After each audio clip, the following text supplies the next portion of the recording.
Hello दोस्तों, स्वागत है आपका हमारे YouTube channel knowledge is power में। और आज का जो हमारा लेक्चर है दोस्तों, वो है जो हमारी सीरीज चल रही है बाल विकास की, उस सीरीज का 18वां लेक्चर है, जिसमें कि हम क्या पढ़ रहे थे दोस्तों, कूट लेविन का क्षेत्र सिद्धांत के बारे में पढ़ रहे थे, कूट लेविन्स फील्ड थ्योरी ऑफ लर्निंग। तो उसी को आगे बढ़ाते हुए स्टार्ट करते हैं दोस्तों। कूट लेविन 1890 से 1947 एक जर्मन मनोवैज्ञानिक थे, जिन्होंने पॉवलोव, स्किनर आदि से अलग हटकर व्यक्ति के व्यवहार की व्याख्या उसके जीवन क्षेत्र मीन्स लाइफ स्पेस के आधार पर किया। एक व्यक्ति का जीवन क्षेत्र उसके मनोवैज्ञानिक बलों पर निर्भर करता है। क्या करता है कि एक व्यक्ति का जीवन क्षेत्र उसके मनोवैज्ञानिक बलों पर निर्भर करता है। इसमें व्यक्ति, उसकी ज़रूरतें, तनाव, विचार तथा उसका वातावरण आते हैं। क्या क्या आते हैं? तो कूट लेविन ने क्या कहा? कूट लेविन ने कहा कि उस व्यक्ति का जो जीवन क्षेत्र है उसके मनोवैज्ञानिक बलों पर निर्भर करता है, जिसमें कि व्यक्ति की उसकी ज़रूरतें आती हैं, तनाव आते हैं, विचार तथा वातावरण आते हैं। लेविन के अनुसार एक व्यक्ति अपने जीवन क्षेत्र के केंद्र बिंदु पर होता है और उसका प्रभाव निरंतर उस पर पड़ता है। क्या कि एक व्यक्ति अपने जीवन क्षेत्र के केंद्र बिंदु पर होता है और उसका प्रभाव निरंतर उस पर पड़ता है। लेविन के अनुसार जीवन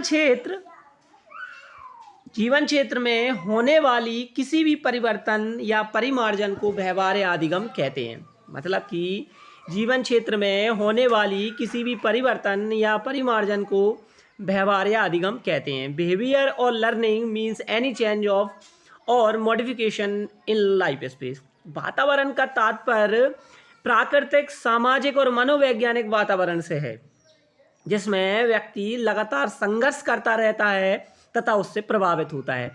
तो वातावरण का तात्पर्य लेविन ने क्या बताया है? लेविन ने यहाँ पे तात्पर्य बताया है कि वह वातावरण वह सामाजिक, प्राकृतिक और मनोवैज्ञानिक है, जिसमें व्यक्ति लगातार संघर्ष करता रहता है, अपनी समस्याओं को सॉल्व करते रहता है और अपने लक्ष्य को प्राप्ति करता है। तो कूट लेविन के संगनात्मक क्षेत्र सिद्धांत को क्षेत्र मनोवैज्ञानिक, फील्ड साइकोलॉजी या टोपोलॉजिकल मनोवैज्ञानिक या वेक्टर मनोवैज्ञानिक भी कहते हैं। तो जो कूट लेविन का जो संगनात्मक क्षेत्र है उसको वेक्टर मनोवैज्ञानिक, टोपोलॉजिकल मनोवैज्ञानिक भी कहते हैं। कूट लेविन के अनुसार एक क्षेत्र का तात्पर्य मानव के उस संपूर्ण मनोवैज्ञानिक जगत से है जिसके अंतर्गत वह रहता है तथा किसी समय विशेष में भ्रमण करता है, मतलब उसके वातावरण से संबंधित है, प्रेक्षणीय और वातावरणीय से संबंधित होता है। कूट लेविन का यह सिद्धांत, संगनात्मक जो सिद्धांत कूट लेविन के द्वारा दिया गया, इस प्रकार के मनोवैज्ञानिक संसार में व्यक्ति स्वयं, उसके विचार,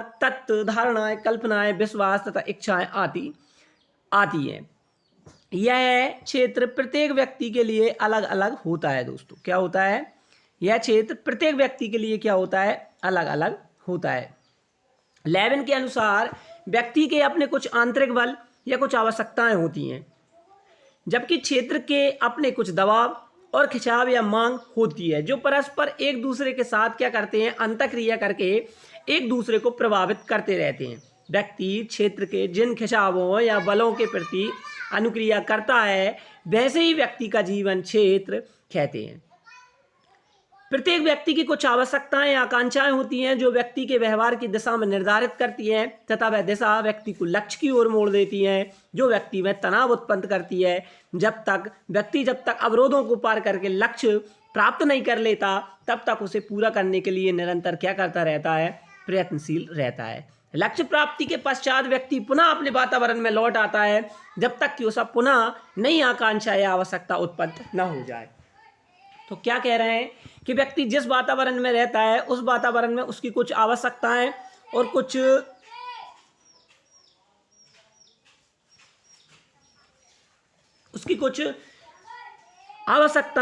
आवश्यकताएं, आकांक्षाएं होती है, जिनको जो क्या करती हैं? व्यक्ति में खिंचाव और एक दबाव उत्पन्न करती है, और इन्हीं दबावों के कारण व्यक्ति आगे की ओर बढ़ता जाता है, और जब तक कि वह अपनी लक्ष्य प्राप्ति को नहीं कर लेता, तब तक वह वातावरण में नहीं आता, और जैसे ही लक्ष्य प्राप्ति कर लेता है, वातावरण में लौट आता है और पुनः अपने वातावरण में लौट आता है, जब तक कि पुनः नई आकांक्षा या आवश्यकता उत्पन्न न हो जाए। तो ये कूट लेविन का सिद्धांत है, जिसने ये कहा है कि बच्चा अपने वातावरण से संबंधित क्रिया करता है और वातावरण में अपनी समस्याओं को सॉल्व करते हुए अपने लक्ष्य को प्राप्त कर लेता है। क्षेत्र मनोविज्ञान में वेक्टर प्रत्यय के द्वारा लेविन ने किसी लक्ष्य को प्राप्त करने के लिए जीवन स्पेस या इसको लाइफ स्पेस में विद्यमान प्रवृत्तियों के सापेक्षीय सामर्थ्यों रिलेटिव स्ट्रेंथ को इंगित करने के लिए प्रयुक्त किया है। लेविन के क्षेत्र सिद्धांत में बैलेंस विभिन्न क्षेत्रों की तथा आकर्षण शक्तियां हैं जो अट्रैक्टिंग फोर्स हैं तथा निष्कर्षण शक्तियों जो रिपेलिंग फोर्स को बताते हैं कि कौन कौन सी चीज़ें हैं जो बालक को या व्यक्ति को क्या करती हैं, अट्रैक्ट करती हैं, और कौन सी रिपेलिंग फोर्सेस हैं जो बालक को खिंचाव या दबाव महसूस करते हैं और उसमें तनाव उत्पन्न करते हैं। लेविन के अनुसार बैलेंस दो प्रकार के होते हैं, एक धनात्मक होता है तथा एक ऋणात्मक। प्राणी धनात्मक बैलेंस वाली वस्तु को प्राप्त करना चाहता है तथा ऋणात्मक बैलेंस वाली वस्तु से दूर रहना चाहता है। जीवन क्षेत्र में विद्यमान दबावों व खिंचावों से प्रभावित होते हुए व्यक्ति अपने लक्ष्य की प्राप्ति में आ रही बाधाओं का क्या करता है, निराकरण करता है।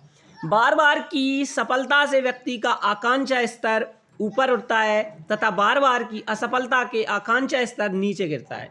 नीचे दिए गए चित्र द्वारा व्यक्ति क्षेत्र, जीवन क्षेत्र तथा वेक्टर के बीच संबंध को स्पष्ट किया जाता है। उन्होंने इस सिद्धांत को अपने एक चित्र के माध्यम से, एक डायग्राम के माध्यम से यहाँ पे बताया है। दोस्तों देखिए, ये है उसका जीवन क्षेत्र, ये व्यक्ति है और ये उसका मनोवैज्ञानिक वातावरण है, साइकोलॉजिकल एनवायरनमेंट है, और ये होते हैं धनात्मक और ये होते हैं ऋणात्मक वेक्टर। धनात्मक वेक्टरों की ओर व्यक्ति क्या करता है, खिंचाव महसूस करता है, और ऋणात्मक वेक्टर की ओर व्यक्ति क्या सोचता है कि मुझे इनको ना करना पड़े, और यही फील्ड क्षेत्र सिद्धांत है कूट लेविन का। लेविन के अनुसार जीवन क्षेत्र के संगठनात्मक संरचना में परिवर्तन ही अधिगम या सूच का विकास है। क्या जीवन क्षेत्र के संगठनात्मक संरचना में परिवर्तन ही, आप जिस समाज में रह रहे हैं उसमें परिवर्तन ही क्या है दोस्तों, अधिगम या सूच का विकास है। Development of insight learning is a change in cognitive structure of life space. अधिगम प्रक्रिया के फलस्वरूप प्राणी के जीवन क्षेत्र में विभेदकता, डिफरेंशिएशन आती रहती है। डिफरेंशिएशन मतलब विभेदकता आती रहती है, अर्थात अधिगम के द्वारा प्राणी अपने जीवन क्षेत्र को यथासंभव विभेदक बनाने का प्रयास करता रहता है। बचपन में बालक कम विभेदक होता है, किंतु जैसे जैसे वह बड़ा होता जाता है उसका प्रत्यक्षण क्षेत्र जो परसेप्चुअल फील्ड है विभेदक तथा व्यापक होता जाता है। किसी समस्या के आने पर व्यक्ति तनाव में आ जाता है तथा उसका तनाव ही समस्या समाधान की आवश्यकता को जन्म देता है। यह आवश्यकता ही प्राणी को अपने जीवन क्षेत्र को पुनर्गठित करने तथा उसमें संशोधन करने के लिए क्रियाशील बनाती है। परिणाम स्वरूप समस्या समाधान के लिए एक नई अंतर्दृष्टि या सूझ मिलती है, ठीक है ना। और इस सूझ का विकास या संगठनात्मक संरचना में वांछित परिवर्तन ही क्या है, अधिगम कहलाता है। परंतु यह परिवर्तन सदैव ही केवल एक बार के उद्दोलन से नहीं आ पाते, अतः प्रायः संगठनात्मक संरचना में वांछित परिवर्तन हेतु प्रयासों की पुनरावृत्ति की आवश्यकता होती है। क्या कहा जा रहा है दोस्तों कि आपके एक बार प्रयास करने से कोई व्यक्ति सफल नहीं हो जाता, आप बार बार गिरेंगे फिर उठेंगे, फिर बार बार गिरेंगे फिर उठेंगे, तो यह लगातार चलता रहता है और इसी की पुनरावृत्ति होती रहती है और एक ना एक दिन व्यक्ति या बालक क्या कर लेता है, लक्ष्य को प्राप्त कर लेता है। परंतु अधिक पुनरावृत्ति अधिगम में सहायक नहीं होती, बल्कि संगठनात्मक संरचनाएं अव्यवस्थित हो सकती हैं। इससे अव्यवस्थित भी हो सकती हैं क्योंकि बार बार प्रयास करने के कारण बालक सफल नहीं हो पा रहा है तो वह उस चीज़ को छोड़ देता है और कहीं ना कहीं उसका संगठनात्मक जो मूल्य है वो क्या हो जाता है, खत्म हो जाता है। तो इस टाइप से ये कूट लेविन ने अपना जो क्षेत्र अधिगम सिद्धांत है उसको दिया था, संगठनात्मक क्षेत्र अधिगम संगठनात्मक सिद्धांत है। अब इसके कुछ शैक्षिक निहितार्थ हैं तो उनको भी हम यहाँ पर रीड कर लेते हैं। एजुकेशनल इम्प्लीकेशन है कुछ। लेविन के अनुसार सीखने की क्रिया में लक्ष्य, अभिप्रेरणा, आकांक्षा तथा वातावरणीय परिस्थितियों की प्रमुख भूमिका होती है, क्योंकि लक्ष्य का होना बहुत जरूरी है। लक्ष्य के साथ साथ अभिप्रेरणा भी बहुत जरूरी है। और एक और महत्वपूर्ण बात यहाँ पे ये है कि इन सब के अलावा सबसे पहले तो जो प्राइमरी होती है वो होती है वातावरणीय परिस्थितियाँ, क्योंकि व्यक्ति या बालक वातावरण के अनुसार क्या करता है, व्यवहार में परिवर्तन करता है और लाने का प्रयास करता है। शिक्षण अधिगम प्रक्रिया में संपूर्ण परिस्थिति के प्रत्यक्षण एवं अवलोकन पर जोर देता है, जो समस्या समाधान की ओर अग्रसर करती है। लेविन के अनुसार सीखना समस्याओं का समाधान करना है। किसके अनुसार? सीखना समस्याओं का समाधान करना लेविन के अनुसार है शिक्षक अपने छात्रों को अधिगम के लक्ष्यों तथा बाधाओं को स्पष्ट रूप से बताए तथा लक्ष्यों को सरल रूप में प्रस्तुत करे। इसलिए क्या कहा जा रहा है कि शिक्षक छात्रों को अधिगम के लक्ष्यों तथा बाधाओं को स्पष्ट रूप से बताए तथा लक्ष्यों को सरल रूप में प्रस्तुत करे। कुछ प्रमुख शैक्षिक नियतार्थ निम्नलिखित हैं, जैसे कि पुरस्कार तथा दंड, रिवार्ड एंड पनिशमेंट। लेविन ने अधिगम की प्रक्रिया में या जो क्रिया होती है उसमें मनोवैज्ञानिक वातावरण तथा प्रेरणा को अधिक महत्व दिया है, क्योंकि वातावरण मिलेगा और उसके साथ ही उसको प्रेरणा मिलेगी तो वह लक्ष्य को प्राप्त कर सकेगा। लेविन ने अधिगम के मार्ग में आने वाली बाधाओं को भी महत्व दिया है, क्योंकि जितनी ज़्यादा बाधाएं आएंगी, चुनौतियां आएंगी, बच्चा उनको फेस करेगा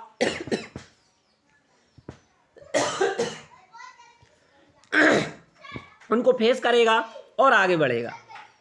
तथा दंड के पुरस्कार से प्रेरित होकर बालक किसी कार्य को करने के लिए अधिक प्रयत्नशील होता है तथा दंड के भय से बालक अधिगम के प्रेरित नहीं होता है। तो ये दोनों का बैलेंस बना रहना चाहिए। अतः दंड देते समय ध्यान रखा जाना चाहिए कि यह बालकों में भय उत्पन्न न करे। अतः शिक्षण अधिगम प्रक्रिया में दंड तथा पुरस्कार का प्रयोग सावधानी पूर्वक किया जाना चाहिए। सफलता तथा असफलता क्या होती है? सक्सेस एंड फेलियर क्या होती है? कि इस सिद्धांत के अनुसार किसी कार्य की सफलता या असफलता व्यक्ति के अहम समावेशन, ईगो इन्वॉल्वमेंट, आकांक्षा स्तर या मनोवैज्ञानिक संतुष्टि पर निर्भर करती है। व्यक्ति के आकांक्षा स्तर के बहुत कम या अधिक होने पर सीखने की प्रक्रिया में बाधाएं आती हैं, हर्डल्स आती हैं। अतः छात्रों के आकांक्षा स्तर को एक उपयुक्त स्तर, जो रीजनेबल लेवल बनाए रखना चाहिए। लेविन के अनुसार बहुत आसान कार्य में सफलता तथा बहुत कठिन कार्य में विफलता, क्रमशः सफलता तथा विफलता अनुभव नहीं है। अधिगमकर्ता के लिए सफलता का अर्थ निम्न क्या है? लक्ष्यों की प्राप्ति, लक्ष्यों के क्षेत्र में प्रवेश या लक्ष्यों की प्राप्ति के समीप पहुंचना, लक्ष्यों की प्राप्ति की दिशा में प्रगति करना, सामाजिक रूप से स्वीकृत लक्ष्य का चुनाव करना। ये सारी की सारी क्या कहलाती हैं? सफलता या विफलता को अनुभव नहीं है दोस्तों। कुछ कठिन कार्य में आप विफल भी हो जाते हैं, कुछ आसान कार्य में आप सफल भी हो जाते हैं। यह सफलता का अनुभव नहीं है, ठीक है ना। अगर किसी लक्ष्य को प्राप्त कर रहे हो और प्राप्त नहीं हो रहा तो वो सफलता या असफलता होती है। लक्ष्यों के क्षेत्र में प्रवेश या लक्ष्यों की प्राप्ति के समीप पहुंचना, लक्ष्यों की प्राप्ति की दिशा में प्रगति करना, सामाजिक रूप से स्वीकृत लक्ष्य का चुनाव करना, ये सारी क्या कहलाती हैं? ये सफलता असफलता के प्रमाण होते हैं। फिर सबसे महत्वपूर्ण चीज होती है अभिप्रेरणा, मोटिवेशन। किसी कार्य या किसी क्रिया की पुनरावृत्ति संज्ञानात्मक संरचना तथा आवश्यकता तनाव प्रणाली दोनों में परिवर्तन लाती है। परिणाम स्वरूप लक्ष्य के आकर्षण में परिवर्तन आ जाता है, लेकिन इसे लक्ष्य के आकर्षण बैलेंस, गोल अट्रैक्टिवनेस बैलेंस में परिवर्तन कहते हैं। बैलेंस निम्नलिखित में से किसी एक प्रकार से परिवर्तित हो सकता है। लक्ष्य के आकर्षण में परिवर्तन हो सकता है यदि लक्ष्य से संबंधित क्रिया या कार्य की पुनरावृत्ति व्यक्ति के परितृप्त, जो स्टेटेड है, होने तक हो, स्थिर होने तक हो, ठीक है ना। तो लक्ष्य के आचरण में परिवर्तन हो सकता है यदि लक्ष्य से संबंधित क्रिया या कार्य की पुनरावृत्ति व्यक्ति के स्थिर होने तक हो। और दूसरा है कि सफलता तथा विफलता के पूर्व अनुभव लक्ष्यों के चुनाव को प्रभावित करती है, ठीक है ना। अतः शिक्षक द्वारा कक्षा में पुनरावृत्ति या अभ्यास कार्य की बारंबारता सुनिश्चित करनी चाहिए, जिससे बच्चों में लक्ष्य प्राप्ति की अभिप्रेरणा बनी रहे तथा लक्ष्यों तथा छात्रों द्वारा अच्छे लक्ष्यों के चुनाव को प्रोत्साहित किया जाना चाहिए। लेविन का क्षेत्र सिद्धांत शिक्षण अधिगम प्रक्रिया में अभिप्रेरणा पर विशेष जोर देता है, क्योंकि अभिप्रेरणा के ही माध्यम से व्यक्ति अपने लक्ष्य की प्राप्ति कर पाएगा। फिर स्मृति है। लेविन क्षेत्र सिद्धांत स्मृति के बारे में निम्नलिखित तथ्य बताते हैं। क्या बताते हैं? कि कार्य जो उद्देश्यपूर्ण या अर्थपूर्ण नहीं होते उनका स्मरण नहीं हो पाता। जो कार्य उद्देश्यपूर्ण या अर्थपूर्ण नहीं होते उनका स्मरण नहीं कर सकता बालक। मनोवैज्ञानिक तनाव के कारण अपूर्ण कार्य पूर्ण कार्य की तुलना में स्मृति में अच्छी तरह बने रहते हैं। मनोवैज्ञानिक तनाव के कारण जो अपूर्ण कार्य होते हैं, ठीक है ना, और जो पूर्ण कार्य की तुलना में अच्छी तरह से बने रहते हैं। इसलिए समझना चाहिए कि कार्य को बहुत ही सटीकता और बहुत ही जटिलता के साथ हमें करना चाहिए। वह कार्य जो अनेक आवश्यकताओं की संतुष्टि प्रदान करते हैं स्मृति में अच्छी तरह से बने रहते हैं, तथा जो कार्य सिर्फ एक आवश्यकता की संतुष्टि करते हैं स्मृति में लंबे समय तक नहीं रह पाते, बल्कि हमारे माइंड से क्या हो जाते हैं? डिलीट हो जाते हैं। अतः अध्यापक को चाहिए कि वह अधिगम के लिए उचित वातावरण प्रस्तुत करे तथा छात्रों के सम्मुख सीखने के एवं शिक्षण के उद्देश्यों का स्पष्टीकरण करे। वह छात्रों को समस्या का स्पष्ट ज्ञान भी दे, जिससे छात्रों से हल करने के लिए प्रेरित हों, और यह सिद्धांत सीखने में अवरोधों के महत्व को स्वीकार करता है और अतः सीखने के कार्य में या अधिगम क्रिया में कुछ कठिनाइयों का होना आवश्यक है, क्योंकि सीखने में यदि कठिनाइयाँ नहीं होंगी तो बच्चा ऊब महसूस करने लगेगा। इसलिए सीखने में चुनौतियाँ एवं इंटरेस्ट होना बहुत ज़रूरी है। ये था लेविन का क्षेत्र सिद्धांत। और इन्होंने दोस्तों ये जो क्षेत्र सिद्धांत है, इन्होंने एक बालिका पर प्रयोग किया और देखा कि उस बालिका के सामने ये क्या करते हैं, बार बार रुकावट करने के बाद भी वह तब तक रुकती नहीं है जब तक कि लक्ष्य को प्राप्त करने में सफल नहीं हो जाती।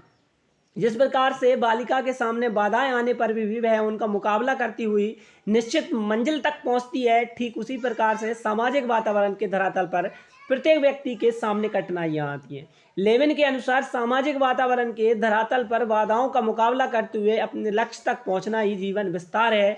यहाँ कुर्ट लेविन ने क्षेत्र, तल रूप, जीवन विस्तार, वेक्टर, शक्ति आदि शब्दों का प्रयोग किया है, जो कि मैंने आपको पहले से ही बता दिया है।